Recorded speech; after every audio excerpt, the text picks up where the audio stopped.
In lesson 6, you're going to be learning about directors or actors' choices. So changes on stories are made to the plot for characters when they change it from text to film.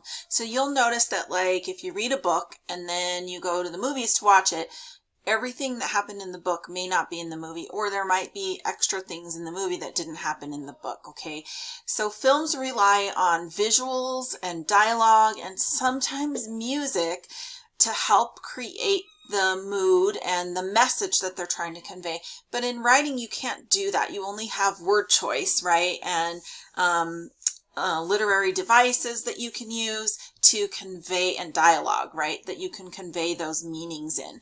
But you don't have music and visuals and those kind of things. You just have the picture that you're creating in the reader's mind's eye. So it is very different.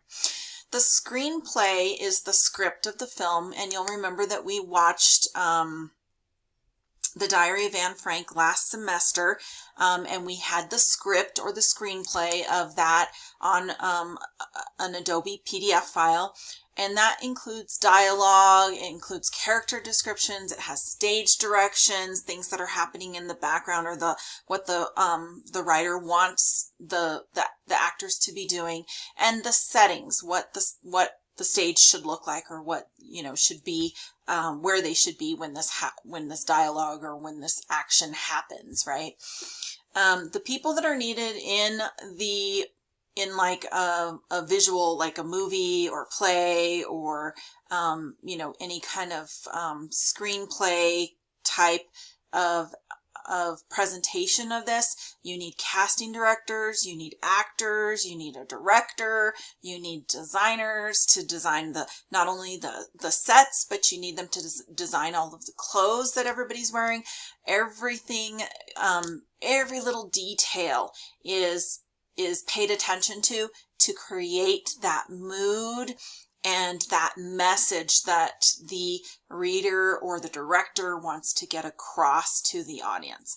All right, so let's go ahead and watch a video on how film is different than novels. Let's say you think of an amazing 3-act story that you want to create.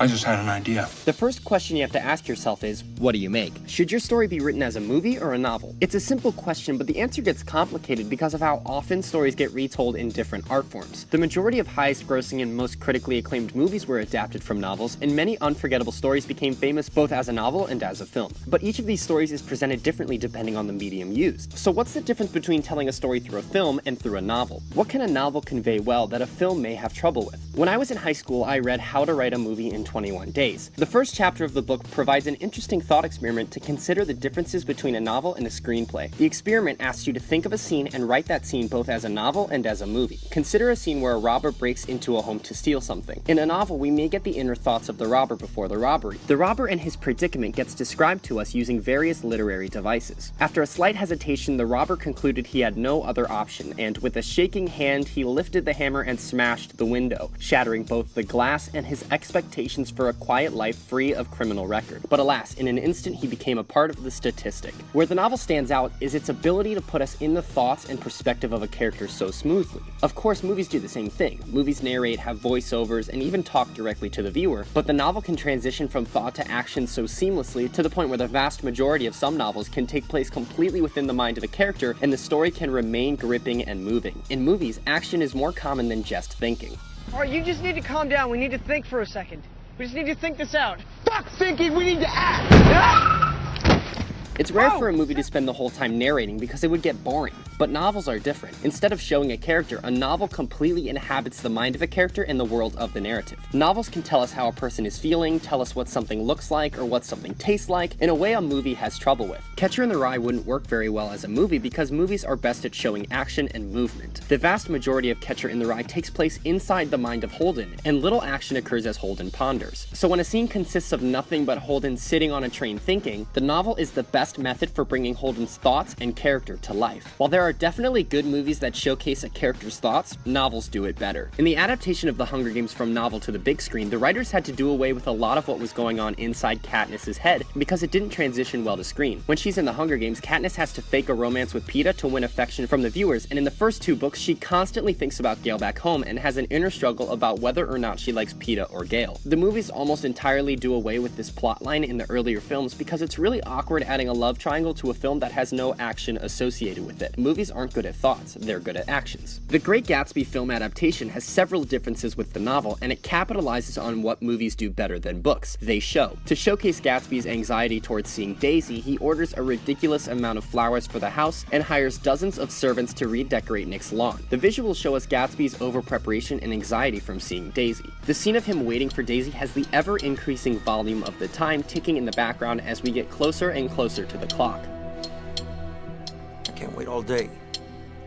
I'm leaving. Along with DiCaprio's performance, all the elements of the scene, the editing, sound, visuals, and acting, convey the sense of anxiety Gatsby has. The novel does it a little bit differently. The novel has no flowers delivered, and only one of Gatsby's servants comes to mow the lawn. Instead of representing nerves through big visuals, we get told about Gatsby's nerves through literary devices. I went out and opened it. Gatsby, pale as death, with his hands plunged like weights in his coat pockets, was standing in a puddle of water glaring tragically into my eyes. Both scenes are written very similarly, with almost the same dialogue and action, but the subtle differences between the movie's visuals and the novel's descriptions are how 2 different art forms convey the same mood. The novel tells us about his nerves through description, and the movie shows us his nerves through editing, lighting, sound, and acting. So what would a robbery look like as a movie? To play to the strengths of film when it comes to conveying the robber's hesitation and regret, we would show rather than tell. Maybe we'd get a close-up of his trembling hand or sweat on his brow. Maybe he'd be dressed in everyday attire instead of the typical robber gear. The shots could be close-ups and point-of-view shots to place us into his perspective and empathize with him. And the shots could be edited very quickly to up the pace and anxiety of the scene. These visuals are what would make the story powerful. For the novel, metaphors, tone, hyperbole, and all the other countless literary techniques are the key to telling a story, and lighting, camera angle, actor placement, and other cinematic techniques are how movies show a story. Different techniques with different strengths and weaknesses. Movies show, novels tell. Many people on the internet loathe movies that don't stay true to the novels they're based on. There are a lot of reasons for the changes from novel to screen, like fitting feature-length screen time and a desire to appeal to a larger audience, but I think one key difference some people miss is that movies can't always replicate the mood of a novel because movies have to present the story with different techniques. Perhaps The Great Gatsby wasn't a good adaptation because it focused too heavily on the visuals of the story and not the emotion behind it. Take this excerpt from the novel. "But I didn't call to him, for he gave a sudden intimation that he was content to be alone. He stretched out his arms toward the dark water in a curious way, and far as I was from him, I could have sworn he was trembling." That moment is recreated in the movie like this. He seemed to be reaching towards something out there in the dark.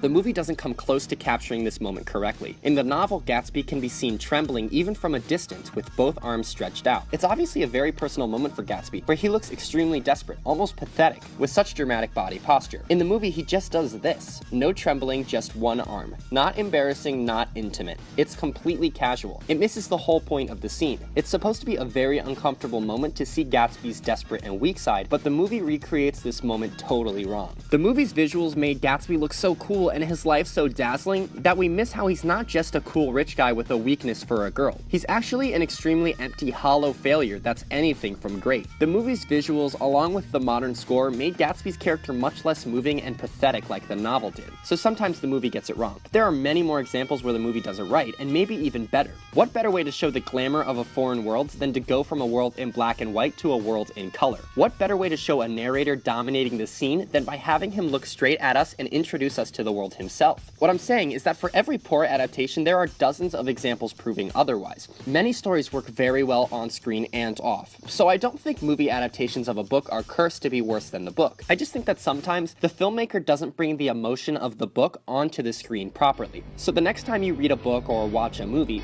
ask yourself, does it show or tell? I know Kung Fu. Show me. Okay, from this video you can see that novels and films are different, and you do have to make different considerations depending on what you're writing for, the purpose that you're writing this, right? So for a novel, they're really good at telling things conveying inner thoughts of characters, using literary devices to actually show you in your mind's eye, right, what is happening. The thoughts to the action is very seamless. Everything's shown through description and word choice, using figurative language and literary devices. You can tell a whole bunch in a story, a lot of detail, and that's usually why the novels are, or many people consider novels to be more engaging and a little bit better than the movie of the same story. Okay. In film is really good at showing action, not necessarily showing the thoughts of the characters, right? Because they have limited techniques that they can use to do that. But they can show things through editing, lighting, sound, and action. And these are basically just different kind of cinematic techniques that they use to show these things. So you can see that the purpose of writing something, if you're writing it as a novel or you're writing it to be produced as film, it's going to be written differently depending on what the purpose is. So just keep that in mind, that they don't just take a novel and just convert it into a book, into a movie form. They have to rewrite it, and then they have to add all of these things in to try to convey and change things to convey the meaning that they want to convey for everything that's happening in the story.